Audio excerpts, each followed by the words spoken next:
ADA is the Americans with Disabilities Act, and it's a very important piece of legislation.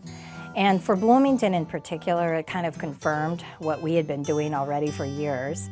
Bloomington being a very progressive city with very active citizens, we were ahead of the game. So much of what the ADA is about, which is making programs and services and physical facilities accessible to all people, and that's persons with developmental disabilities or people with physical disabilities, mental health issues, making all programs and all services accessible to them.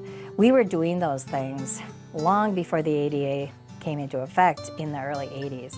So after ADA was put into place, it was kind of like the icing on the cake.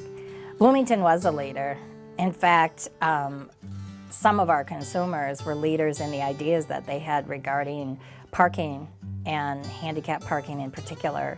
And Bloomington ended up piloting and putting together a code about handicap parking that was then used at a state level in Minnesota and then beyond. So really, we were so ahead. And again, I can't give enough credit to the people who are our citizens who had thoughts about what would make their life easier, what do they think makes sense as far as being a person with a disability and parking and how that would work. And Bloomington ended up being a model for, in particular, parking legislation, but for many other things. We traveled a lot of places and talked an awful lot about how we made our community accessible. Accessible playgrounds was an area that we were really cutting edge on. We had an accessible playground. I mean, it was the late 70s, early 80s. No one had ever thought about doing that. I mean, it was almost unheard of. I'm telling you, those are things that they weren't happening anywhere else. We were the first city to have a pool lift. I remember traveling down to Iowa to see one. There was one at a university down there.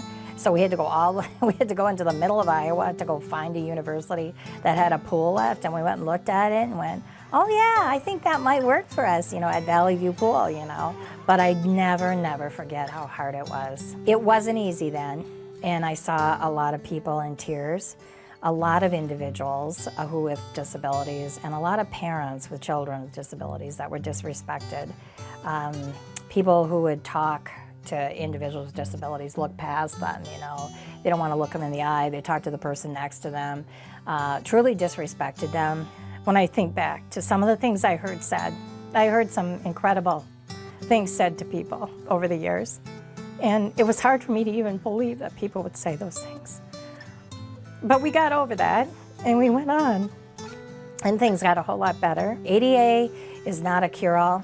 It can't change people's attitudes, but it has helped to reinforce people to do what I believe people in Bloomington from a very long time ago thought was good business and the right thing to do to make our community a better place to live, have a higher quality of life.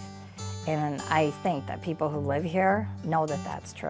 And they're proud of it. They're very proud of it. And they should be. They worked hard to get our community looking the way it does in terms of access.